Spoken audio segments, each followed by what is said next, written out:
So I'll share my screen and let's start. Window. Yes. So first up, I'd like to ask you guys, what do you understand about filmmaking and photography? You can talk about any of the fields, either filmmaking or photography. What do you guys understand from filmmaking and photography?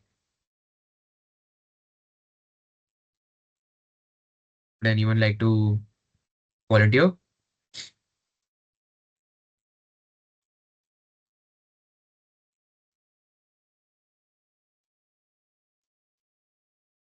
Okay. So for me personally, filmmaking and photography are ways to tell a story. They're not just, photography is not just, clicking a picture for someone or showing whatever you think is cool. I mean, it is very cool, but it also represents a story. It also represents what you're feeling, what you want to show. Photography is the art of capturing light with a camera and to create an image with something important, which, represents something, which has a meaning to it. Filmmaking is very similar to photography, but filmmaking has multiple photos and sequenced in a way so that it looks like a moving image. So videos are just a moving image, multiple images sequenced in a way so that it looks like the image is moving. Filmmaking also gives you a way of representing your own thoughts, your own ideas, but in a very, descriptive manner. Filmmaking, it is a way of telling a story and it can have different purposes, whatever you want it to mean, whatever you want it to be, such as it can be for entertaining or inspiring people or educating people. In filmmaking, there are a lot of important aspects as well, like acting, story writing, the plot, lighting, audio editing, video editing. All of these are important aspects of filmmaking.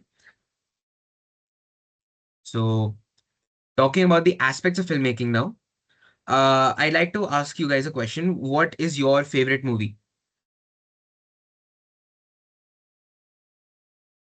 I'm pretty sure all of you watch movies. Yes, Arav? My favorite is Mirai. Okay, nice. Anyone else?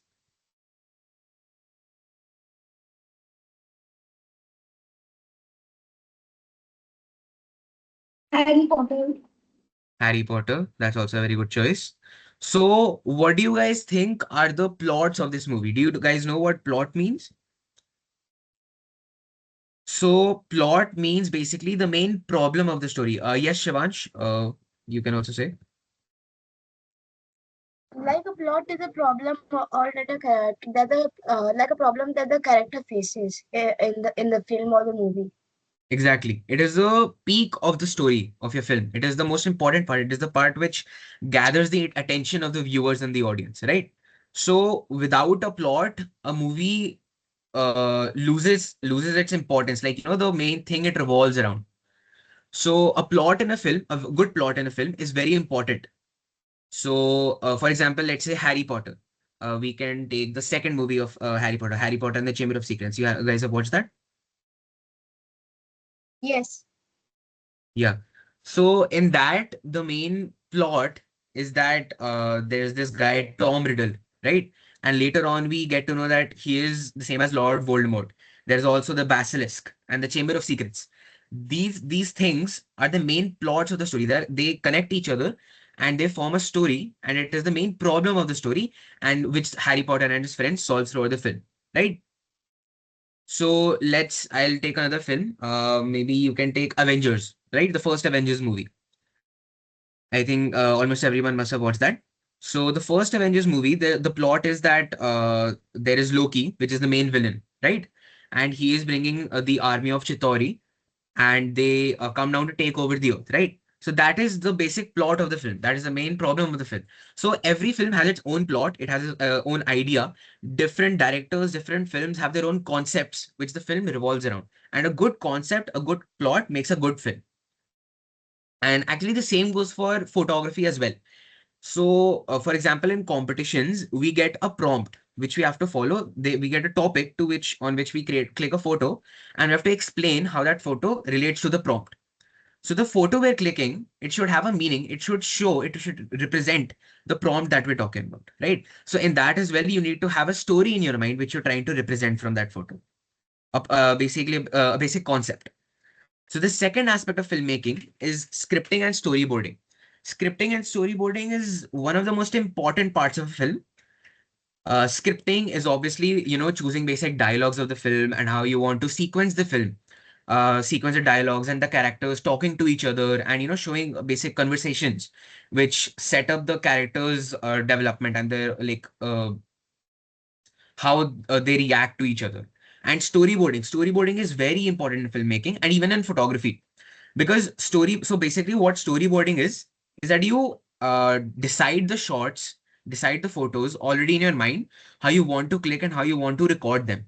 So I could also show you guys a few examples for that. Let's start by maybe, I'll show you guys a film that me and my fellow Tech Syndicate members have made for a competition. One second.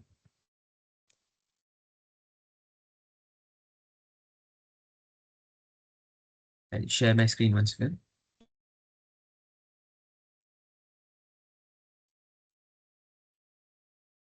So, Soft Lock Syndrome was a short film which I made with Karthik Venkateswaran. He's also in the meeting. He'll also be helping you guys today. And in this film, we had decided a few shots that we wanted already to keep in the film, and we made drawings of that as well. So what you see here, this block that you're seeing, we made a very rough diagram. It's not very clean, obviously. We made a very rough diagram of the room in which we were recording the film, and we had decided that we'd keep the camera here, and this will be how the camera will be recording. Here the main character will be sitting, he'll be walking from here and he'll come down and he'll sit here. So we decide certain shots. We also decided this shot how he'll be standing in front of the door, and all of the surrounding area will be very dark. And this was also another shot that we'll be looking through the keyhole and we'll see him. Like, we keep multiple ideas in our mind and we decide that we can show this, and this shot has this meaning. This short shows how the character is very lonely in the situation, how he is different from the world, how he is very, separated. He's differentiating from his surroundings. So as you can see here, he's standing in the middle, and there's a very dark surrounding around him. Dark surroundings, yeah. And then we also have a shot here in which this is the shot I was talking about. That the main character is sitting here in the camera, we've set it up here. So we decide shots beforehand, and we show how these shots are connected to the film that we're creating. They're connected to the storyline. So storyboarding is very important in filmmaking, as it helps you decide what shots you want and how you want to sequence the film. Moving on, third aspect of filmmaking, which is shooting or acting. So, when we record films, there are a lot of gadgets, there are a lot of tools which help us, record good shots and with cameras. Like there's a tripod. I think you guys must know what a tripod is, on which you set up a camera, right? On which you keep the camera so that it is stable. It's not moving. And there's also a gadget called gimbal. Gimbal also helps you to stabilize the camera, although that is a very advanced gadget as well. So acting, and also obviously, acting is very important in filmmaking. If you don't have good characters, good acting in a film, then you don't understand what the characters are feeling, the emotions that they're showing, right? It is a very important aspect of filmmaking because it helps you be a part of that film. A good actor will make you feel that you are a part of that scene. It will make you feel the same emotions that they are feeling. So, moving on to the fourth aspect of filmmaking, editing and post production. This is one of the most exciting parts of filmmaking for me, because I am an editor and I edit the films and competitions all. So I think editing is a very it helps you expand your creative barrier. It's like you can keep going on in this field and you will find something new that you can do every time. I'll show you guys a few examples. One shot is this shot. So you can see, obviously we can't record a shot in which we have so many people standing like this, upside down and horizontally aligned, right? So through editing, we were able to show this very cool shot in which he's standing in the middle, and there are a lot of other frames as well here. Karthik, you want to say something? Yeah, your screen is not visible for the screen you're showing. You are Okay, still okay. showing the aspects. Yeah, sorry. I'll share my screen again. Yes, I was talking about this shot, which I was showing just now. So you can see how the door opens and he's standing in there, and we have multiple, characters standing around beside him. So obviously you can't record this in one go. This is where editing helps you in. You can show multiple characters at the same time. Another example is this. We made another short film, Frozen Frames. In this, you can see, I'll show you guys this scene. So you can see how the shadow is not matching, the reflection is not matching the character's movements, right?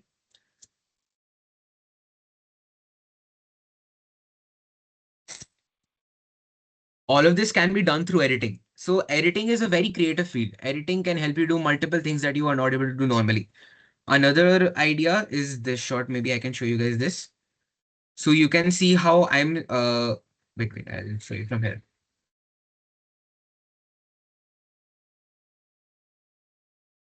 So you can see these creative shots. So editing helps you do multiple things that you can't do physically, right?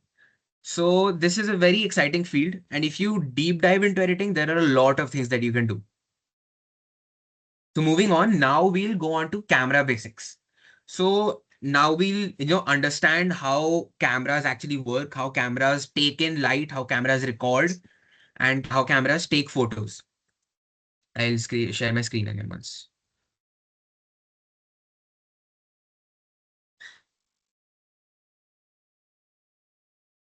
Yeah, camera basics.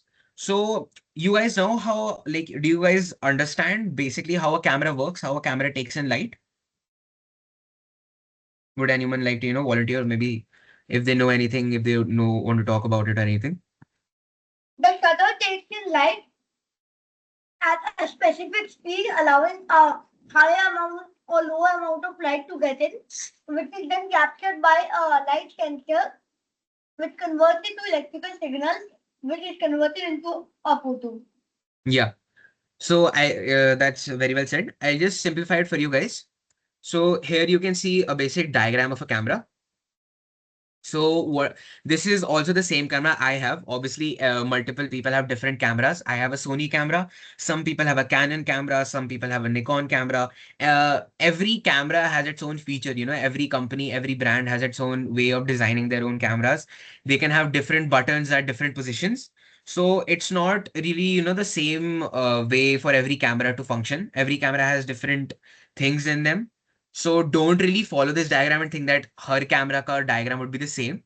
So obviously, if you have a camera with yourself right now at home, I'd recommend that you guys can, bring it so that you can experiment and see how every feature, for example, aperture and ISO, shutter speed, how different things affect the photo or, the video that you're taking. So this is a little bit, technical. So if you have a camera with you, it will be very helpful. If you have a phone as well, so if a lot of phones have this pro camera setting in which you can, change multiple values with yourselves. So if you don't have a camera, you can try, getting your phone and, see how it works for you. So starting off, let's first talk about aperture. So I think when you take photos with your phone camera, you must have seen the portrait mode, right? In which the background blurs out. So in that what basically happens is that you're increasing the aperture, and aperture is basically the adjustable opening of the lens. So when you have a camera lens, there's a part of the lens which adjusts how much light is coming into the camera. So the digital sensor of the camera, this part, this part takes in the light, and this is how the photo is actually formed in a camera. And the lens comes at this part. Right now, this diagram doesn't include the lens. The lens helps deciding how much light is actually coming to the camera, and it also decides how much blur in the photo there is. So one second, these images aren't loading. I'll show you guys differently. So you can see here aperture. So aperture is measured in f-stops. F-stop basically means focal length. Focal length is related to aperture. Focal length is basically on what part of the image you're focusing on. So you can see here the number is very small here, f/4. We can say this, you can call this as f-stop 4 or just aperture 4 for now. You can see how the the lens in this is open widely, right? A lot of light is coming into the camera as of now. This is how the lens looks when you have a low f-stop, like f-stop 4. When you increase the f-stop to 22, this opening slow it sizes down. इसका size कम हो जाता है, and this basically means that less light is coming into the camera. And what this does is it increases the blur of the background of the image and it decreases the blur. So when you have a high f-stop, for example, f4, f2.8, these are the typical f-stops of a camera. If you'll see, if you'll open your camera, the lowest f-stop usually cameras go to is 2.2 or 2.8. So in this, the lower f-stop you have, the more blur in the background there will be. And the higher f-stop you have, the less background blur there will be. Okay. Another example for this is like you can see how the foreground and the background are very blurred out, but there is the focus on this part. So this is how aperture helps you in your photography and films as well. You can focus on certain objects and certain people so that you can show their importance in that scene or in that photo. Another effect aperture gives you is the bokeh effect. So I don't know if you guys know the meaning of bokeh. What bokeh basically means is, so when you're looking a light from your eyes, basically, when you in the night time, when you see on highways there are light posts, right? So when you look at those lights, the light kind of like disperses in lines or like circles. It gets a little blurry sometimes. So that is what a bokeh effect is, but in cameras. You can see here, there are water droplets on the grass blades, right? This grass blade is due to the high aperture, they become like these circular light objects, and this cool effect is known as bokeh. So when you have more lights in your photo and you increase the aperture, that helps you have a very cool effect in your photos and films. So that is what basically the bokeh effect means. Moving on from aperture, you have ISO. Now, ISO is a standard value in it is in every camera. These three things are in every camera. These are also known as the light triangle. If you if you want to manually adjust values in your camera, you need to understand these three things very properly and how these things have a practical use, how they keep changing. If you change the shutter speed, ISO, aperture, anything, how it will affect your photo. So once you understand this, you'll be able to control your camera very easily manually. So ISO, back to ISO. It is a standard value which represents the sensitivity to light as a numerical value. So obviously this is very complex. You won't be able to understand it from here. But an easier way to understand ISO is that higher the number, higher the sensitivity and vice versa. By what? By sensitivity, I mean is the sensitivity of the sensor. We saw this camera sensor. The sensitivity of this camera sensor to take in light. So I'll show you guys an example. So you can see here, in this triangle, in this diagram, you can see the ISO. The lowest ISO we have here is 100 ISO. Okay. These are simple values, so I'll just say the numbers. This is 100, and the highest here we have is 6400. So from 100 to 6400, you can see how you increase the ISO and the amount of light coming into the camera increases. It gets brighter and brighter, right? If you have any doubts, you can, just ask me or anything. So another example here is, so you can see here, this photo has low ISO. I think it's around 640. The value is 640. This here is 1600 ISO.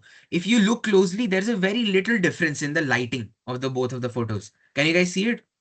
Is it, can you recognize the difference?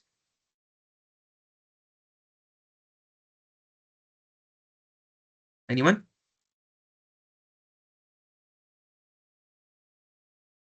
Yeah. Another difference. So, in ISO, there's also a drawback. If you increase the ISO too much, then you'll see this disturbance in the image. This is known as noise or grain. So noise or grain is an unwanted disturbance in an image or video, which indicates that the lighting in this film or this photo is very low. So when there is less light coming into the camera, there will be more noise. So that's why if you have a low ISO, noise will be very less.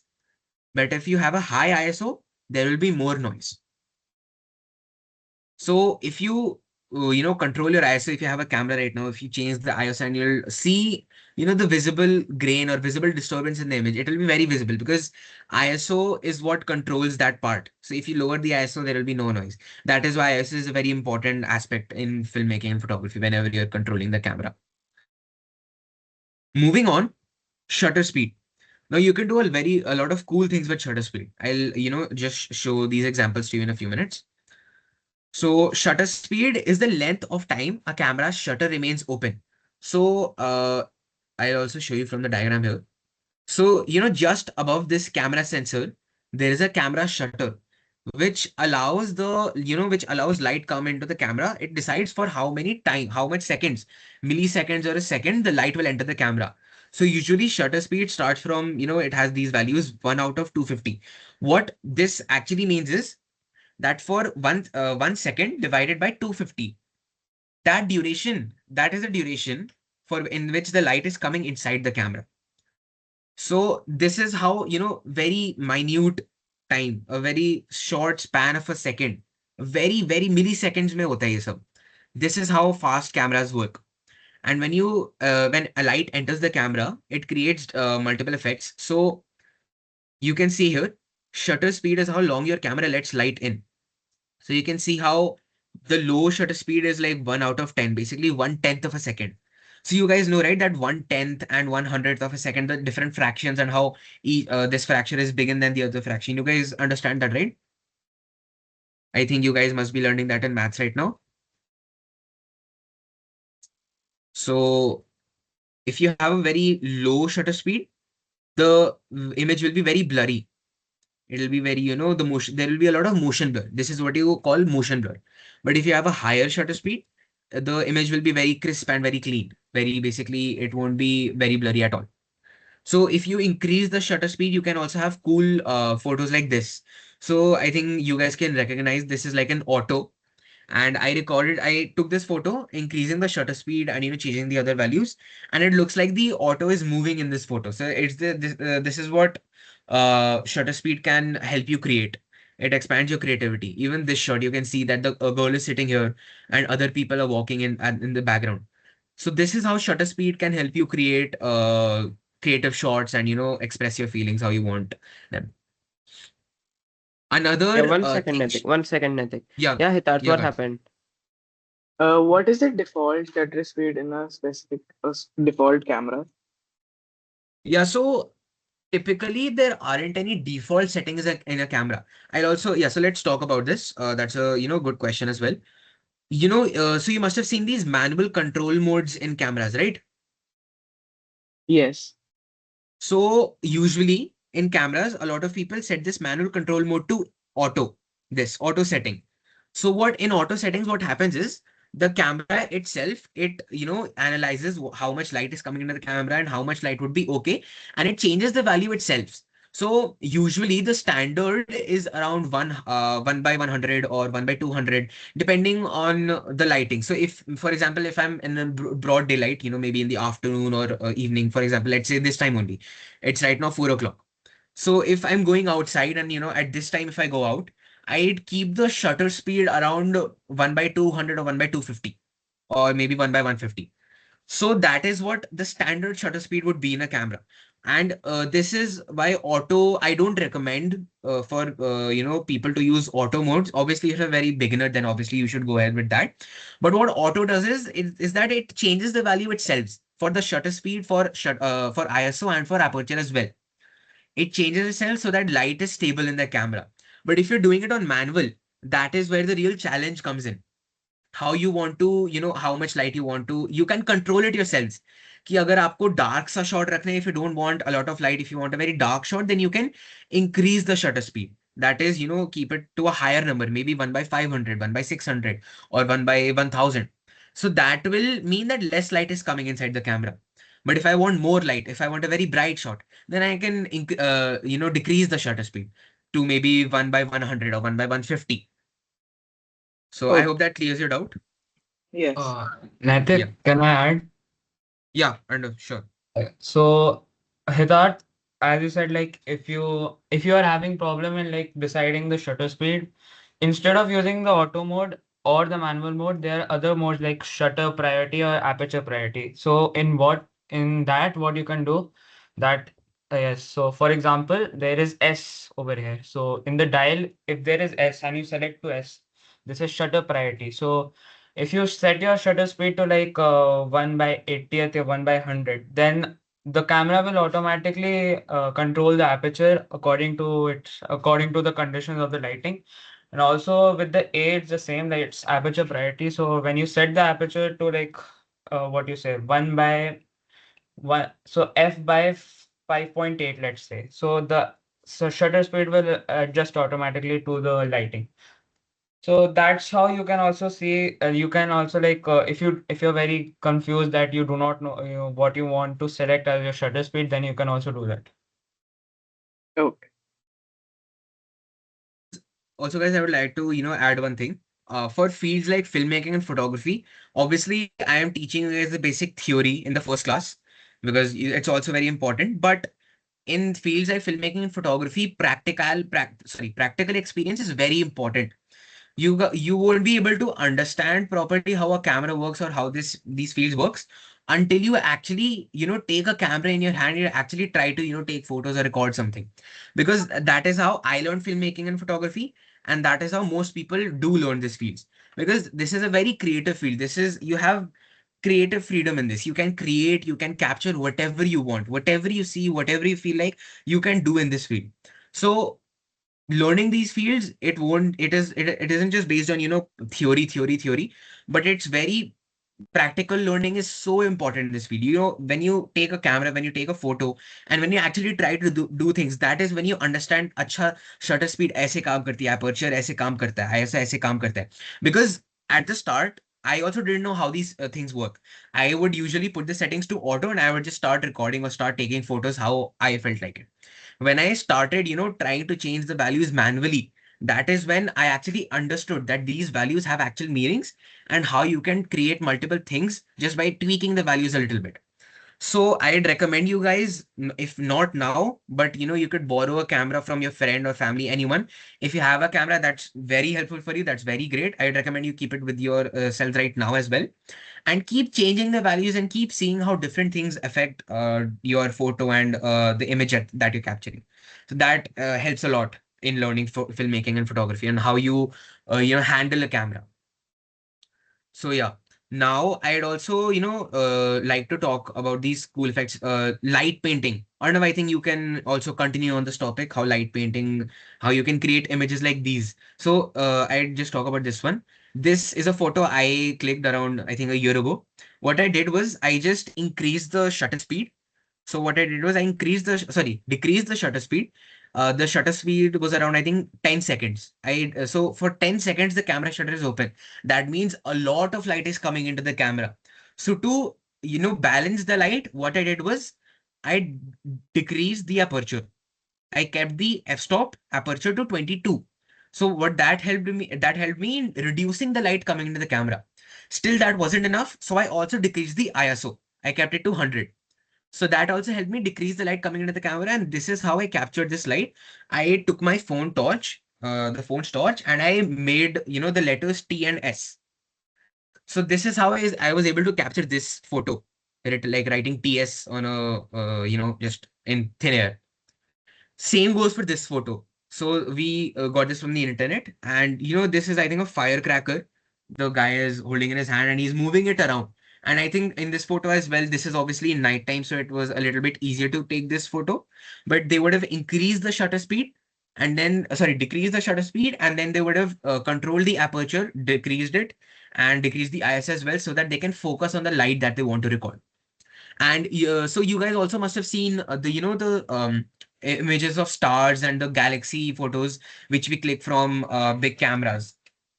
For example, the space observatory, Milky Way galaxy photos that people click, NASA clicks. They also do the same thing for clicking those photos, the similar way, decreasing the shutter speed and controlling other values. Another cool effect that you guys can create with aperture and changing the focal length of a camera is, I'll show you guys one clip. uh 1 second.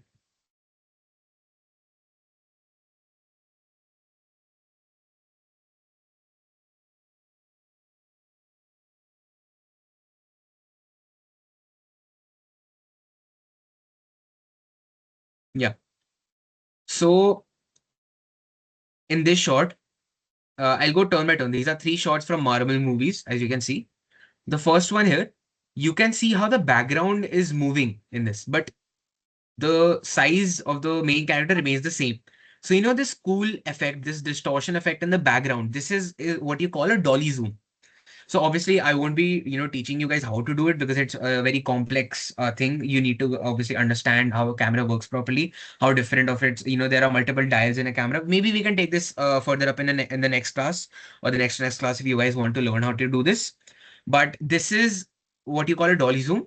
And this shot can be used as when the character realizes something, and then it's like a very sudden realization and how it changes the story completely. So, for example, in this Spider-Man film, this is when Peter Parker realizes that that there is something going wrong inside his house.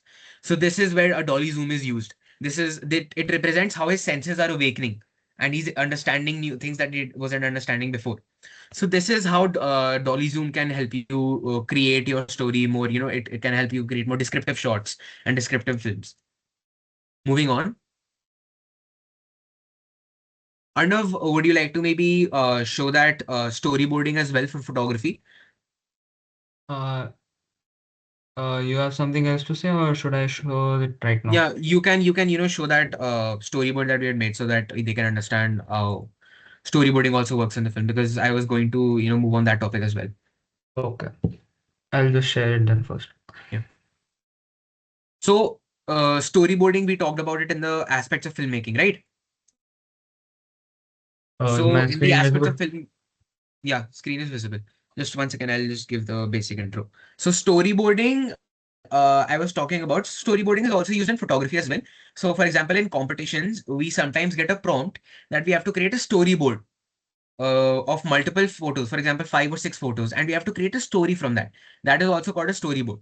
So from that storyboard, we have to connect all these photos and create a short story from it, which is understandable by just looking at the photos. So what Arnav here is going to show you is we clicked the 5 photos in a competition, and the topic given to us was the space between. Arnav, you can carry on. So yeah, so we last year we created a storyboard. Like Naitik and me created a storyboard like on the topic the space between us. So our vision or our story for this topic was that there is an introvert or a person who is not really engaging with the class or engaging with the people or just living in the dark. So we try to show that another like this person is not being helped by a lot of people, and that a senior sees him, which sees a past in him, and then decides to like try to pull him in the light or try to pull him into the society. So I'll just show you. I'll just explain you the story while I'll go through my photos. So this was the first shot to show that this is an introvert. This is me, and that I am sitting in a class, and we try to show the introvertness or the loneliness by making the whole background colorful, but making myself black and white to show that I do not have a lot of color in my life or I do not have a lot of light in my life. Second, this is me in a dilemma that should I go into the light or should I stay in the dark? It's a way of showing that if I should stay in my comfort zone or should I get out of my bubble. We try to show this by making a distinct line, as you can see, where the left side is black and white and the right side is colored. So, and I'm in the between and seeing and thinking whether I should stay in the dark or in the light. Now, this is Naitik or the person who has seen the past in me, and he is thinking whether he should actually bring me to the light or to the dark, or should he console me. This is another shot that we try to show that he is again seeing me, and he's seeing that I'm pretty lonely and I'm not engaging with people, and that I am how you can say that I'm not associated with the society. So this is a final shot where Naitik eventually decides to help the person, and we have showed it in a way that I am in the dark or in the darkness by putting a split screen and making the left side black and white. and Naitik is in the light, and he's trying to pull me from the darkness to the light. So this was the storyboard that we had done last year. So yeah. Yeah, this also, includes a lot of editing in photos, and we'll also cover this topic as well moving forward. So, uh, yeah.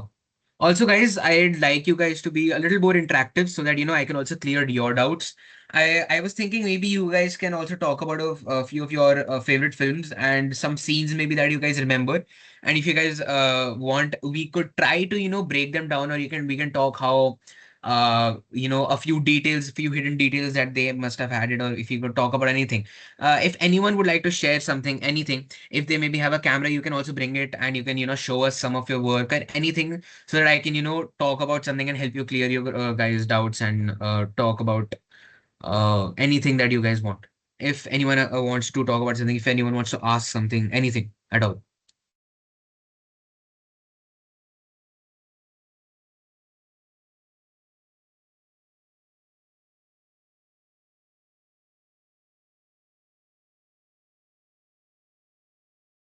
Anyone at all, if they have anything that they want to show or talk about.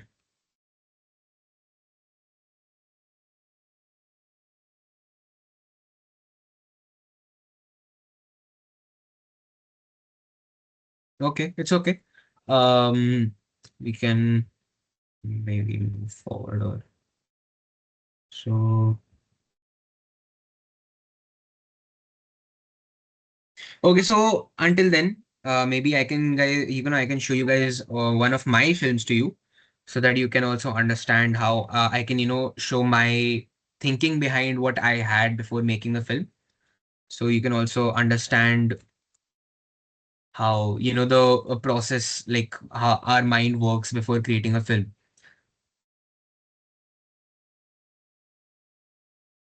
Yes, Ritul, I would like to show my work. you're not audible. Can get, like your voice is very low. I can't hear you. I would like to show my work, but I Yeah, will be screen definitely. sharing. Yeah, definitely. I'll make you a presenter. You can screen share.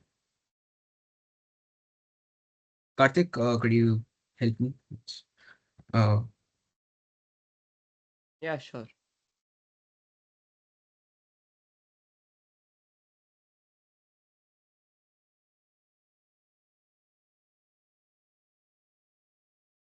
yeah, Ritul, you can screen share.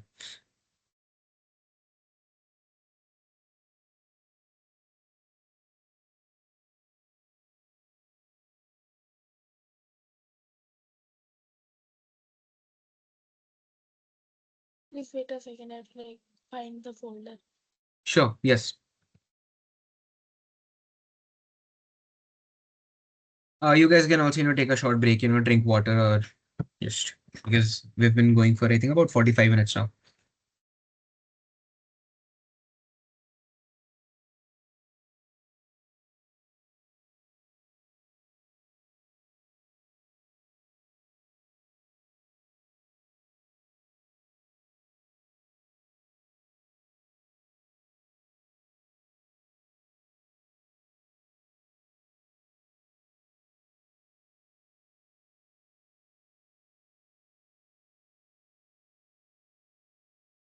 I shared one. Yes, your screen is visible. Second. Yeah.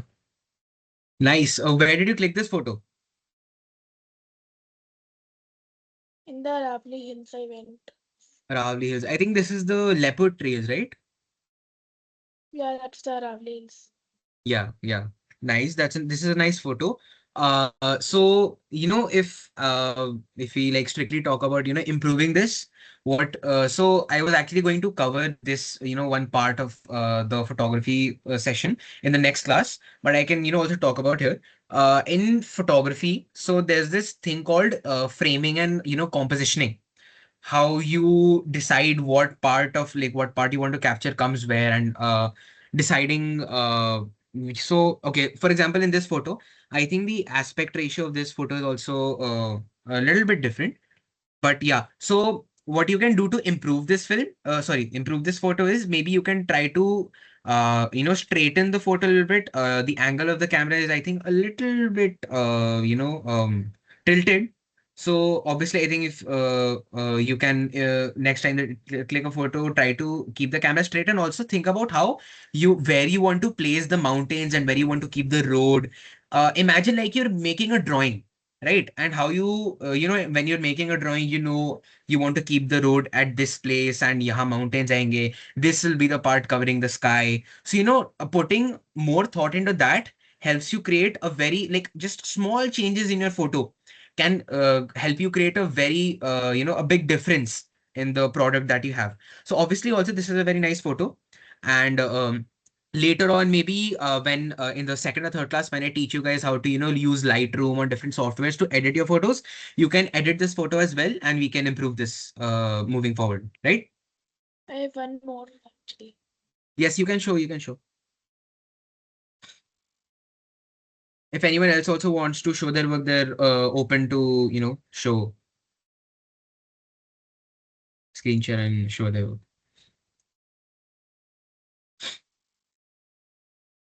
Can you see the one, the bird one?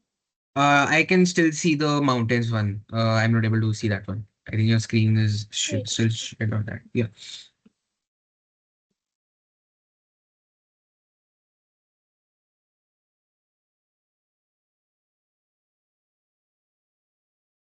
Yeah. This is a very nice photo as well. So this is a bird, I assume. Yeah. Yeah, this is very nice. So you can see how you've kept the bird in the middle of the photo. So here the compositioning is better than the last film. Sorry, last photo. This is a very nice film. Sorry, photo. Yeah, you have the grass on the left and the water on the right. Um, yeah, I think this is a very good photo. You can later edit this, and you can increase the colors, and play with that, so we can improve this as well. This is a very good photo. Thank you, Sure. Ritul. Yeah, Hitarth, you also Sure, want to thank show you. something? Yeah, welcome. Yeah. Yeah. Yes. Could you please make me a Yeah, I'll presenter? make you the presenter. Yeah, I'll make you the presenter.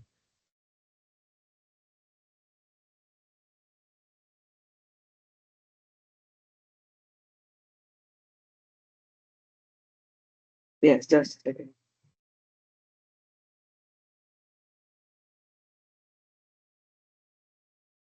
Yeah, Is the screen visible? yeah, it's visible. Yeah. So this is basically one of the photos I clicked during the sunset when I visited to a foreign country. Yeah, this is nice photo, Hitarth.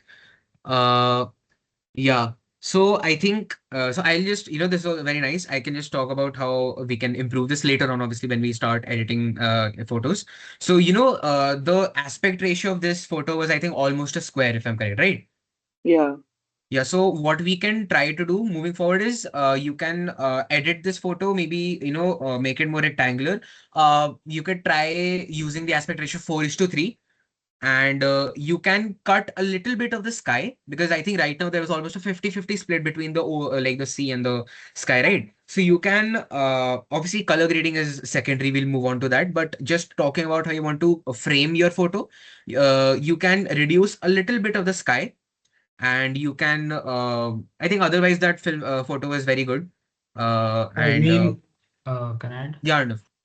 Yeah, so I mean, like in a photo where you're trying to show the waves and the sky and the sea, try focusing on the foreground. Foreground, I mean, like the bottom area of the photo, like in which you have the waves. Because if like, let's say, if you had showed the sky a little less and the sea more and the foreground a lot, then I mean, like it would have been very good photo. I'm not saying it's not a good photo. It's still a great photo, but still I'm saying making it rectangular and making showing the foreground a more would like some small tweaks in the photo can actually make it a lot better. That's how like Yeah, professional photographers and like other editors do. That's yeah. why they have like amazing photos in that. Yeah, because I think adding detail in your photo will always make it better. There's no limit to this in photography and filmmaking both. Yes, Karthik? Alright, just wanted to add on for those who don't know what aspect ratio is. Aspect ratio Yeah. is basically how your image looks like. For example, you guys know what a square and a rectangle is, right? A square, as the image was just shown by Hitarth, It's a square with equal sides on all the sides. It has equal length. Now for a rectangle, it would be 4:3. 4:3 is basically the ratio of the length to the of the width to the height. Now width to the height meaning, let's say there are two very common ratios you can see: 16:9 and 4:3. Now if you know maths very well, you can both say that they have the equal ratio, that is 4:3, 4/3. Now the difference is, in 16:9, it has a huge composition. You can cover a lot of pixels. And 4:3, it is for simpler purposes and it is used more conveniently for a lot of things. 4:3 is the most commonly used ratio, hence, we try to adapt to that ratio. Yeah. I also like just show you a small example of film ratio as well. So I just have this, Batman versus Superman. It's a DC film. Here you can see two different aspect ratios. So this that you see here is almost 4.3. It's actually 1.43 is to 1. It's very different. And there's another aspect ratio called 1.9 is to 1. And there are it's a lot of numbers. But what I basically want to, show you guys is how you can see how rectangular this is and how this is more of a squarer image. So aspect ratios also have a different way of telling your story. So for example, what I can do is, what I can understand here is, maybe if I have a larger aspect ratio, for example this one that we have on the right, the squarer one, we're showing more of the image here, we're showing more of the film, more of the footage we're showing here. So basically, what we can show is that it's a very open world, and it's the character's perspective is very open, and he's not restricted at all. But if I wanted to show the camera in a very cinematic, dramatic scene, maybe if I want the scene to be more dramatic, if I want the scene to be more focused, then I can switch to this aspect ratio, the more rectangular one, because now you have less footage to focus on. So if you have less space to focus on, you will be obviously more focused. You'll be more, drawn towards the part that they're showing. So that helps you create a more dramatic look, a cinematic look, and that is how aspect ratios can change the way how your footage feels. So yeah. Anyone else? Did they want? Yeah, Vanya, Vaseem. Yeah, you wanted to show something, or you have it out? Yeah, I wanted to show. Yeah, I'll make you a presenter. You can share a screen.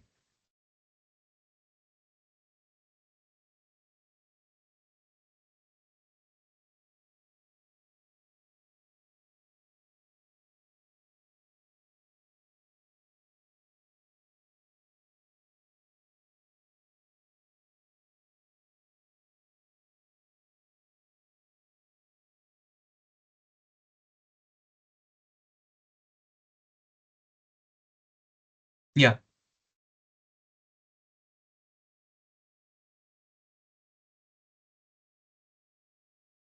you're muted as of now.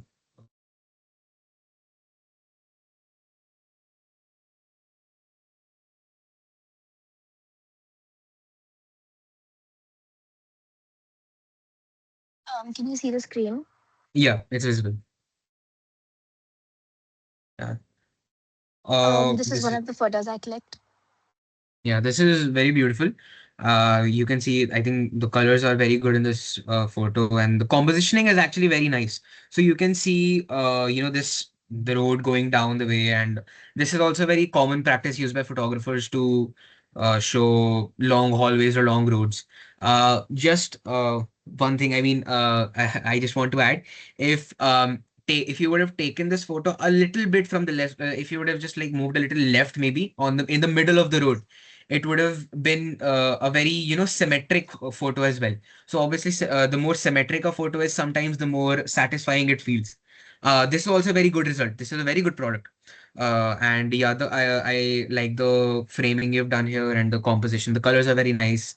Have you edited at this as well, or is it just the raw photo? No, it's the raw photo. It's a raw photo, yeah. I think later on, if you edit this film, you can do a lot of stuff with this, and it can look even better. Yeah, then I have another one. Yeah, this is also very nice. Have you in this photo, did you like zoom in, or is it this cropped, or was this also the raw photo? It's a raw photo, except I've zoomed in. Yeah, okay. Because like this place is really far from where I'm looking at. Yeah, exactly, exactly. You're taking photos on your like phone camera, I assume, or is this iPad? No, these photos I took from a camera, but Oh, okay. they're on my iPad. Okay, okay, okay. Great. What camera do you have? Nikon. Nikon. Okay. Yeah, this is also a nice photo. Uh, I for a second I thought it was from a phone camera because of the just the zoom, but yeah, in this also, yeah, this is also good. I think just one thing in this is that the foreground in this is obviously if you're taking a photo from far away you can't really do anything about it. It's very hard to obviously to move forward or navigate around the space that you have if you want to take a photo from far away. But if we would have had something in the like Arnav was talking before, how foregrounds can be very important, how you can add a few things while taking a photo which have a different effect on the photo. So I think the sky in this once again is a little bit, just a little bit taking too much space. Just the like above jo upar jo gray clouds hai, I think just a little bit if we could cut that down, and agar we would have had a little more of the buildings or maybe the roads a little bit more, it would have had maybe a better frame. But obviously this is very practical field, as I was saying. You keep trying, you keep experimenting, and you'll find something better than the other. So obviously once again that's a good product, a good result that you have here. Okay, thank you. Yeah. Does anyone else want to show their work, or maybe we could move forward? I would like to show a film of mine and we can talk about how I had like made it.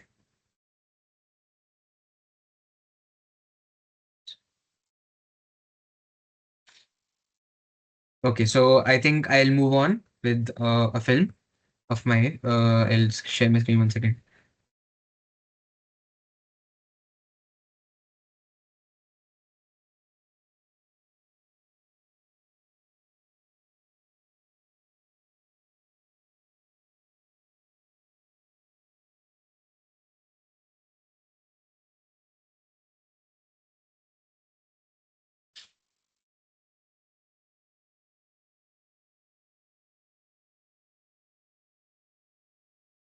Can you guys also hear the audio one second? If you can just let me know. The audio is not Audio is not present. audible. One second. Yeah.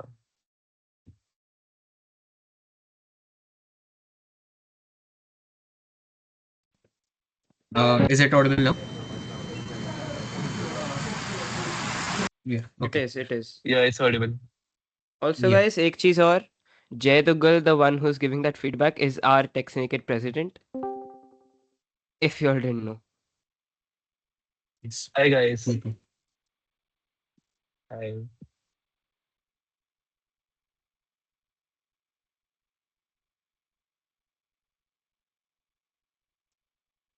Yeah. So continuing, this is the short film. I also showed you guys a small short of this film before as well when I was talking about a few things. So it's a very short film I had made, 1 minute 17 seconds, and the topic which we were given was frozen frames or buffering.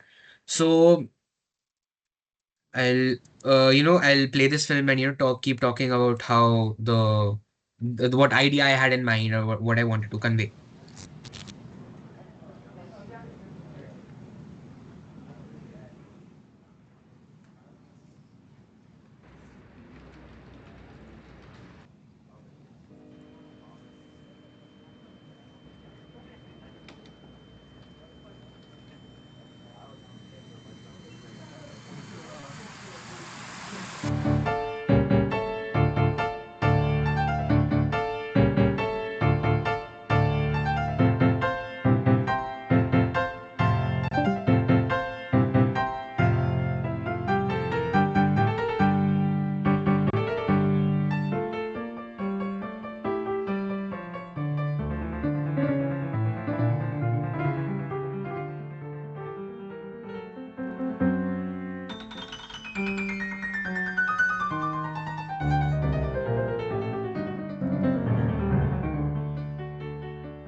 So I'll now, talk about a few small details that I had in here.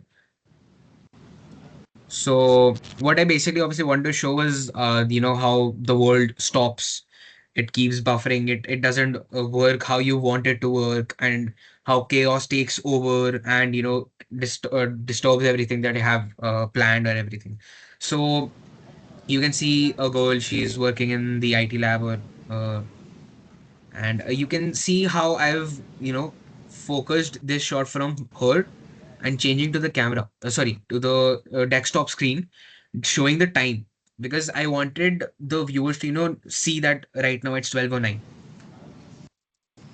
And suddenly, obviously, her laptop stops, sorry, PC stops working. She's frustrated. And then, so there's a sudden dynamic change here, and we're showing how everyone around her has just suddenly disappeared, because she was frustrated that a PC wasn't working. And it kind of shows how a limit, a limit has been crossed, and it's like everything has stopped working, everything has, it's buffering, basically frozen frames, the title of the film. And you can see how, the character is stuttering every once and then. It, keeps changing. There are for certain frames that are being repeated.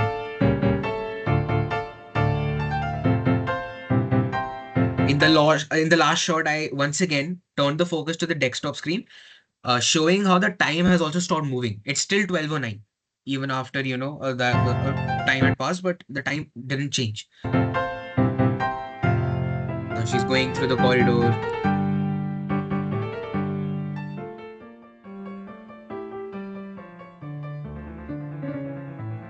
Now again, this shows how her reflection isn't matching to her actions.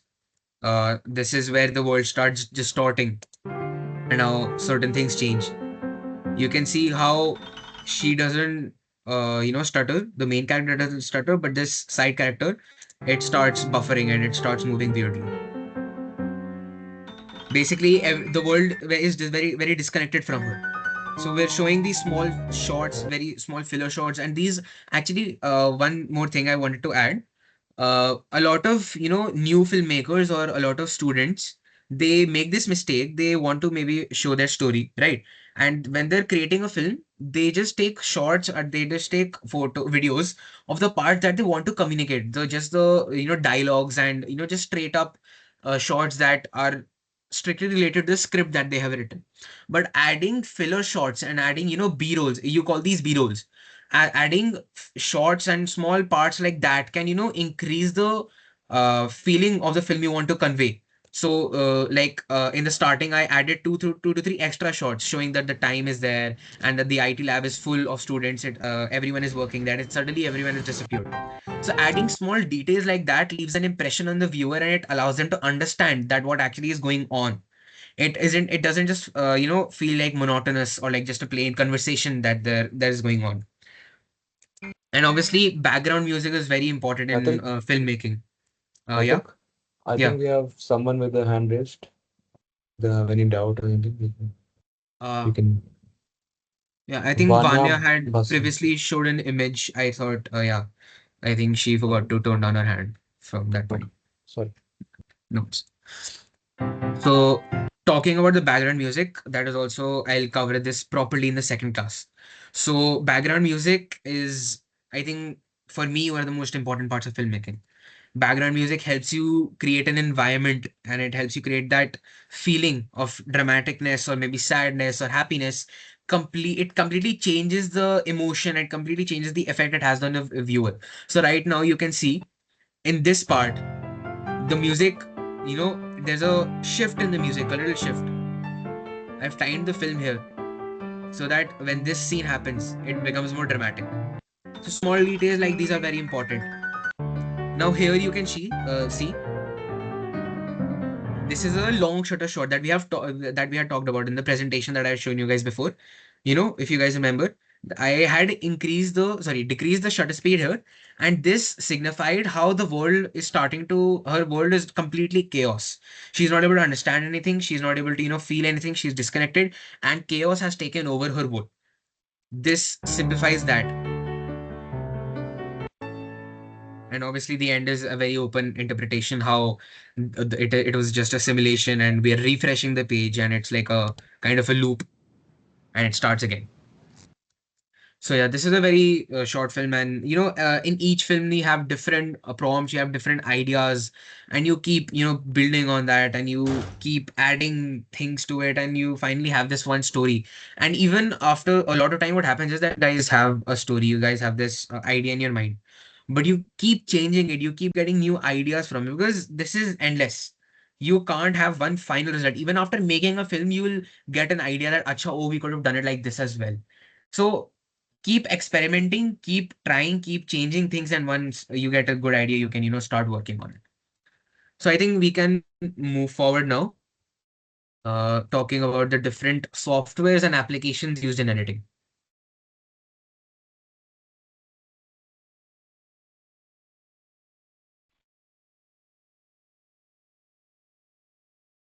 Yeah.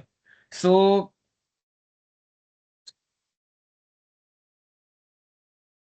yeah. So let's, for photography, there are two softwares that I majorly use, Lightroom and Photoshop.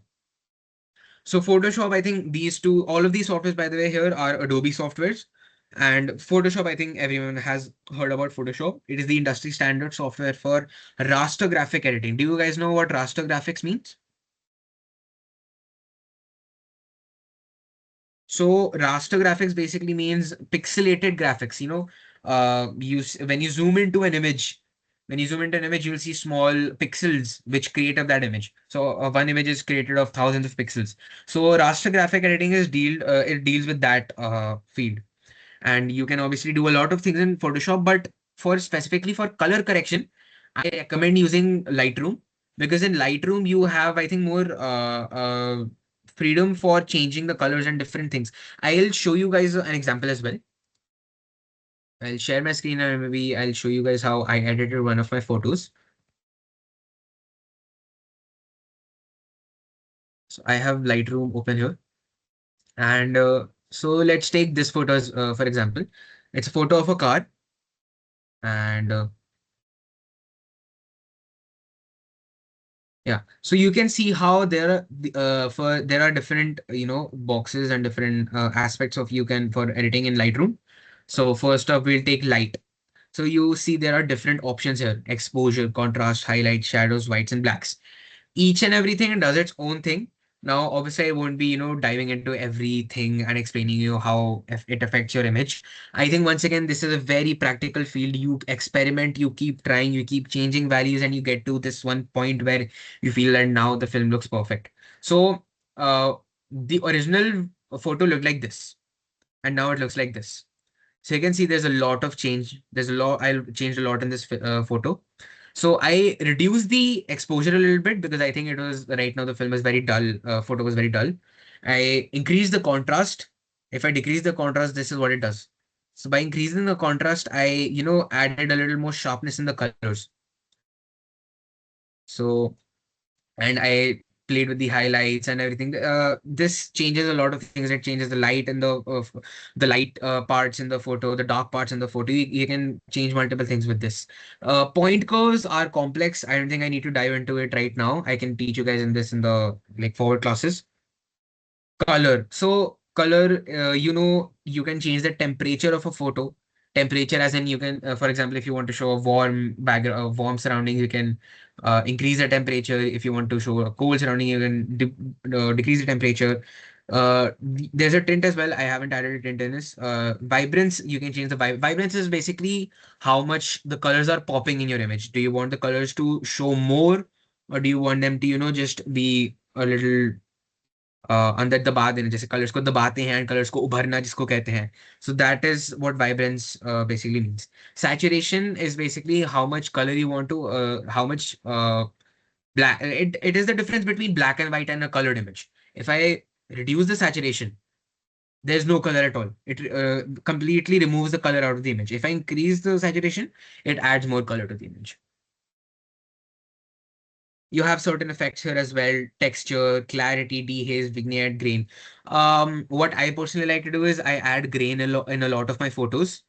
Sorry, what's it? Yeah, I add grain in a lot of my photos because I personally like that effect. But obviously, it's up to your own interpretation how you want to add, how you want your photos to look.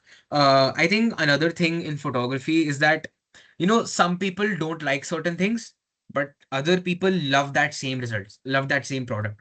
So there isn't specifically a very bad photo or a very good photo. Everything can be a good photo. In their a person's interpretation, a person's perspective can be very different from another person's perspective. So maybe if someone wanted to convey something else, another person might read it as something else because they have another perspective on that topic. So it's a very subjective field. It's a very subjective topic, and sometimes some photos are misinterpreted as well. So that also is a important topic, ki not to feel bad if someone says anything, or someone says that nahi mujhe nahi samajh mein aaya or anything like that. It is once again, this is completely a very creative field. You need to try, you need to practically experiment, you need to practice, just keep doing it. If you get a consistent habit in it, you'll eventually improve. And the same goes for editing, the same goes for filmmaking, the same goes for everything in this field. It's a very practical field. Theory will only get you so far. This is a very popular quote. Theory will only get you so far. So practical experience is very important in such fields. So yeah, this is one just short example of how Lightroom can help you enhance your images. This is also another image I edited using Lightroom. In Lightroom there are also recommended presets. It There's the AI in Lightroom helps you create presets which you can just add on your photos. So if you guys right now, for example, the people who had showed their images to us, Hitarth, Ritul, and Vanya, you guys can open these photos, and can just open Lightroom and experiment with the given presets that you have. So moving on, we're almost at the end of the session, so I'll just quickly finish. For editing softwares, there's After Effects and Premiere Pro. These are the main, pinnacle. No, I wouldn't say pinnacle, but these are the two one of the most widely used softwares in filmmaking and video editing. So these two softwares. So Premiere Pro is more for sequencing clips, which is I think more suitable for filmmaking. And After Effects is used for VFX, visual effects. Like in films you see blast explosions, you see small graphics, 3D explosions, and a lot of things. That is quite a lot of times done on After Effects and other softwares. There are a lot of other softwares as well, but After Effects is also done for that. Compositing is also a thing After Effects is used for, and creating motion graphics, animations, and VFX. So After Effects and Premiere Pro, I use both these softwares together when I create my films, when I edit my films. I use both of the softwares together and I create one product. So I'll show you guys an example as well. So do we have enough time? I don't think we do. I'll just show a small video as then. So you can see in this film, it's not basically a film, it's a small ad, but I did this on Premiere Pro. Naitik, Huh? you're sharing Or, the Acha, yeah, Figma I'm screen. still sharing that. Yeah, my bad, my bad. Yeah. So this was a small ad that I had made. It's not a film, but it has parts of how Premiere Pro can be used and After Effects can be used together. So the sequencing I did in Premiere Pro. And you see how this video is playing on this phone. So it was initially a green screen. We had just opened a green image on this, and then we put the video on that green screen. This is what you can do. This After Effects can help you in this specific part. Even the same way I've done it here. So you can do the sequencing in Premiere Pro, and then you can add text, you can add effects, you can add multiple things from After Effects. See, even in this film, these effects, all of this was added on After Effects. These animations, everything was done on After Effects. So this is the difference between, After Effects and Premiere Pro, the basic difference that you guys can understand.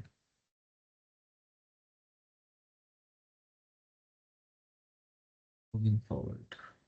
So I think I'll end the session here.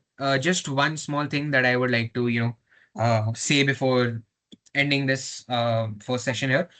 Learning filmmaking and photography, as I emphasized throughout the session multiple times, it is a very practical field. Unless you keep trying something, keep making something, you won't be able to realize if you're improving, if you're enhancing your skills, or if you're able to understand how you're working with your camera and etc. So, I'll give you guys a small homework for both filmmaking and photography. For filmmaking, I'm giving you guys two prompts. So for now, I'll keep the homework related to writing for filmmaking, story writing, or just ideation, plot writing. So the homework I'm giving you guys here is I'm giving you two prompts: things done and undone, and the life of unanimated objects. What I want you guys to do is, I want you guys to think of a basic idea, a plot from these topics. And I want you guys to have a small basic story or just an idea of a story ready, keep it ready for next class. And then we'll discuss this topic, and we can see how this topic can be executed into a film, and how you can create this into a small film. So I'm giving you these two topics. You can create a story on this. You can create a basic idea, anything that you guys have in mind, and then you can bring it in the next class, and we can discuss on that. For photography, I'm giving you guys the homework. I'm giving you three prompts: a glitch in reality, hidden in plain sight, and borrowed light.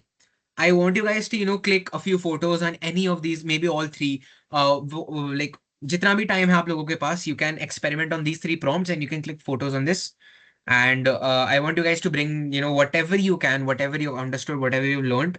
I want you guys to create something, and आप ये अगली class में लाओ, and we'll discuss it, and we'll talk about how you can improve and how you can work further on the homework that you have brought. So yeah, any doubts, if anyone wants to ask anything, if anyone wants to clarify anything, if anyone has anything they want to add, otherwise we can end the session. Yes, Ritul? I have a photo which is like I think related to the topic hidden in plain sight, but it's like not it's pretty blurred.